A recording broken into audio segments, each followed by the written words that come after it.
Demat account एक ऐसा account होता है जिसमें फाइनेंशियल सिक्योरिटी यानी कि शेयर को इलेक्ट्रॉनिक फॉर्म में रखा जाता है। डीमैट अकाउंट के जरिए ही आप शेयर बाजार में शेयर को खरीद और बेच सकते हैं। भारत में डीमैट अकाउंट खोलने के लिए दो डिपॉजिटरी ऑर्गेनाइजेशन है, पहला NSDL और दूसरा CDSL। इन दोनों डिपॉजिटरीज के पास 500 से अधिक एजेंट्स हैं जो डीमैट अकाउंट खोलने का काम करते हैं। इन एजेंट को डिपॉजिटरी पार्टिसिपेंट कहते हैं। इनको स्टॉक ब्रोकर भी बोला जाता है। ग्रो, शेरखान, जीरोधा और कई बैंक हैं जो बड़े स्टॉक ब्रोकर हैं। ये स्टॉक ब्रोकर NSDL या CDSL में रजिस्टर्ड होते हैं। जब भी आप इन स्टॉक ब्रोकर को डीमैट अकाउंट खुलवाने के लिए बोलते हैं तो ज़रूरी दस्तावेज लेकर ये आपका अकाउंट NSDL या CDSL में खोल देते हैं।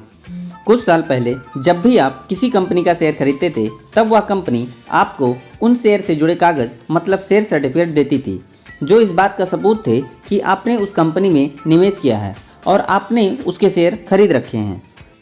डीमैट अकाउंट आने के बाद सब बदल गया। जिस प्रकार आप अपना पैसा बैंक के सेविंग अकाउंट में रखते हैं, ठीक उसी प्रकार लोग अपना शेयर डीमैट अकाउंट में रखते हैं। जब भी हम अपने बैंक अकाउंट से पैसा निकालते हैं तो वह हमको भौतिक रूप में मिलते हैं, पर जब तक बैंक में होते हैं वह डिजिटल करेंसी होती है। जब हम internet banking, debit card, Bhim app से कहीं पेमेंट करते हैं तो पैसे डिजिटली एक अकाउंट से दूसरे अकाउंट में ट्रांसफ़र हो जाते हैं।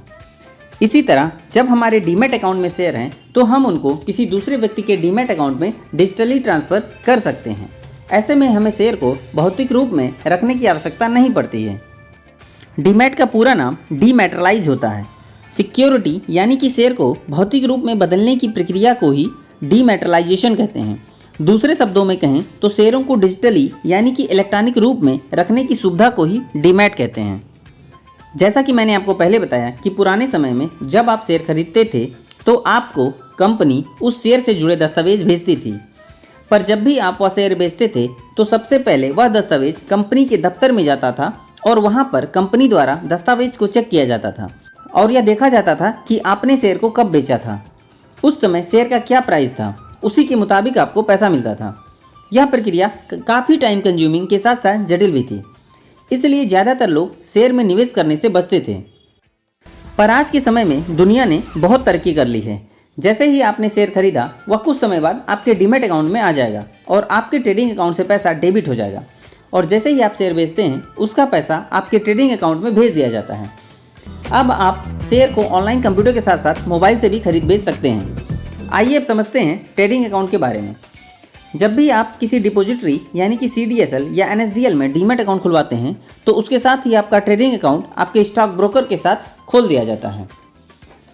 डीमैट अकाउंट CDSL या NSDL में खोले जाते हैं और ट्रेडिंग अकाउंट स्टॉक ब्रोकर के साथ। जब भी आपको किसी कंपनी का शेयर खरीदना होता है तो सबसे पहले आपको अपने बचत खाते से पैसा ट्रेडिंग अकाउंट में ट्रांसफ़र करना पड़ता है, और जैसे ही आप शेयर परचेज करेंगे आपके ट्रेडिंग अकाउंट से पैसा डेबिट हो जाएगा और आपके डीमैट अकाउंट में शेयर ट्रांसफ़र कर दिए जाएंगे।